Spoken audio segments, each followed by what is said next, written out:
Many people may go on vacation for an extended period of time or have multiple properties, whether that be an apartment building, residential, condo, and sometimes they become vacant for a little while.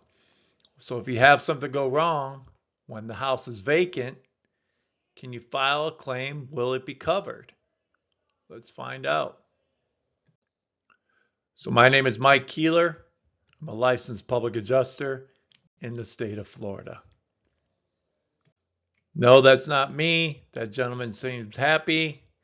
So the whole basis for this photograph is obviously what I mentioned in the intro was about being on vacation. So how long you were gone is going to make a difference on what's considered vacant.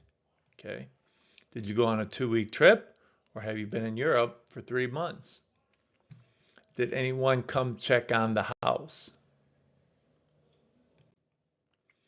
So when we're talking about did anybody check on the house, if you're going to be gone for an extended period of time, it's very important that you have the house checked by somebody in your area, family member, neighbor, whoever, give them a key, and document that they actually were there and when they were there. It may sound a little silly, but it's like the Karate Kid. There's a method behind the madness, right?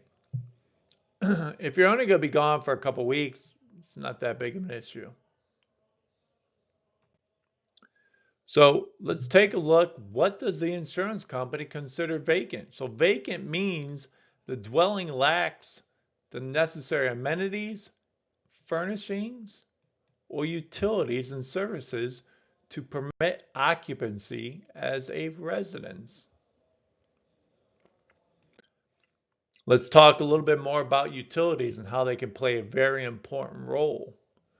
So if you try to say that, no, you were only gone a couple weeks, and they get your water bill and see that no water's been used for 4 months, it's going to play against you. Coincidentally, same goes for electricity. And yes, during those winter months for heat. If you live in Connecticut, you come down to Florida, something goes wrong, okay? They'll look at all these bills simultaneously or request them more than likely.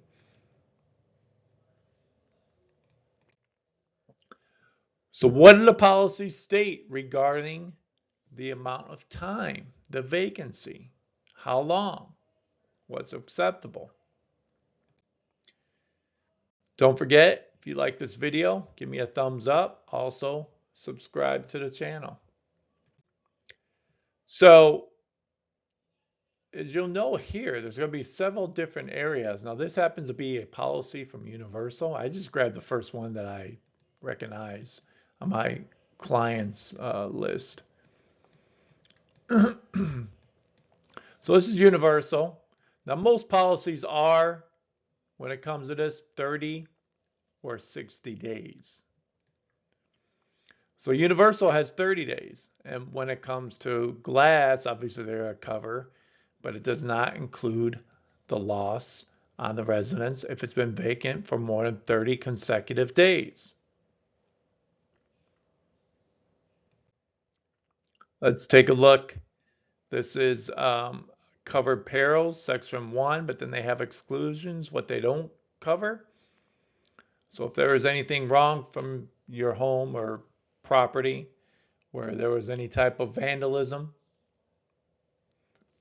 again, the 30-day comes up. So vandalism and any ensuing loss caused by any intentional or wrongful act committed in a course of vandalism or malicious mischief. Now, before this, it was exclusion, so we're talking about things that are not covered. So essentially, would it be covered if the dwelling has been vacant for more than 30 consecutive days prior to the loss? Let's look at another one. All right, so this last one here, this is up above here. It's a title called Loss Settlement. And essentially this category down here, point E. If the dwelling has been basically vacant for 30 days or longer, they're not even going to pay even for those perils. In other words, what they cover, the perils insured against. They won't even cover for vandalism, sprinkler liquid leakage, dwelling if you had glass break, any type of water damage or theft if the house has been vacant for 30 days.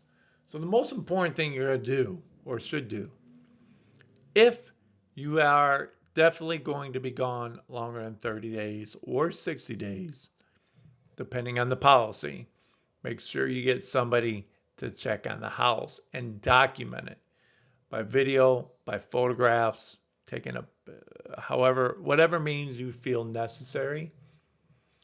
And then this way, it kind of covers your butt that yes, you had somebody going there. Heck, you can even have a neighbor or friend spend a night or two, and then that possibly will constitute the breaking up of time. So, for instance, let's go by this 30 days. Let's say 2 weeks in, day 14, 15, and 16, you have a neighbor or friend stay at your house. Okay? That breaks up that time frame. So now when they leave, you're at another 30 days. So hopefully that helps understand this whole vacancy because sometimes it does come up. Hope you enjoyed this video. Again, my name is Mike Keeler. I am your YouTube public adjuster, a licensed public adjuster in Florida. If you need help with a claim, have a question, feel free to give me a call. Here's how you can get in touch with me. Thank you.